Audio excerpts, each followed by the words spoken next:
So the question was, what do we look for profile-wise when we're hiring someone at our firm? Let's see. I can give you a specific answer for a firm, but then also try to generalize a bit to firms because there's a lot of good venture firms and they vary.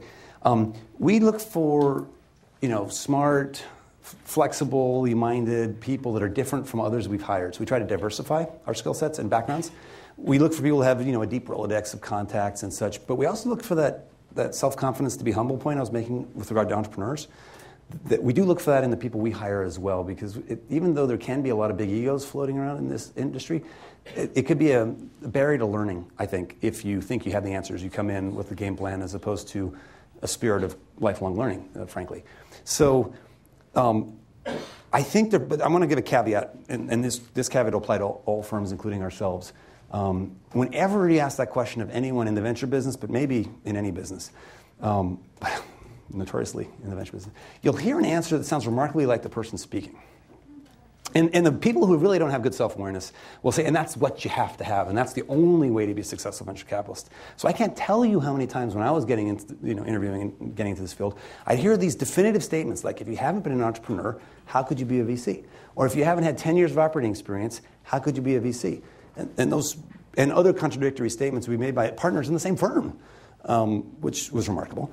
And then I might point out in my cover letter, well, notice that the people who are like the most senior partners at Excel and Benchmark and Oak, and I give us a long list, haven't had more than a summer job of operating experience in their life. How do you factor that in? So, there's no answer. I never got a call back from any of those firms. So the only traction I got were people who were themselves consultants, because that was my biggest, member of consulting, business school, VC. That was the thing on the top of my resume stack.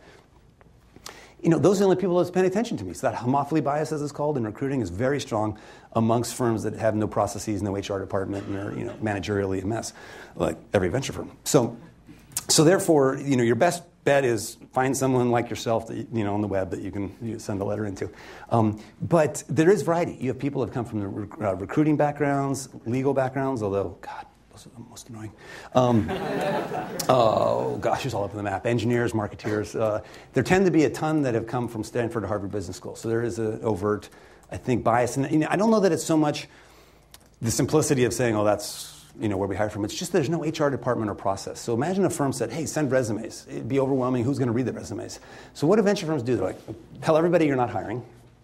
And then, when you do want to hire someone, say, do you know anyone? And literally hire someone that's a friend of somebody who's already at the firm. So like almost everyone in our firm pivoted off of somebody else that we knew, right? And I was one of the few exceptions. My resume was over the transom. And the only other exception was Jennifer Fonstad, who came through this program called the Kauffman Program, which is a great way to get into. And they purposefully focus on breaking down this hiring bias, where if you only hire it from your friends, those networks tend to be pretty insular. And how can we get more diversity in the venture business? And then looping back, we believe as a firm that's essential. If you want to get the wisdom of crowds and not have groupthink in a partnership dynamic, you want as much diversity in the ideas coming in as possible. And so we try to do that, but it's hard when you don't have an HR department.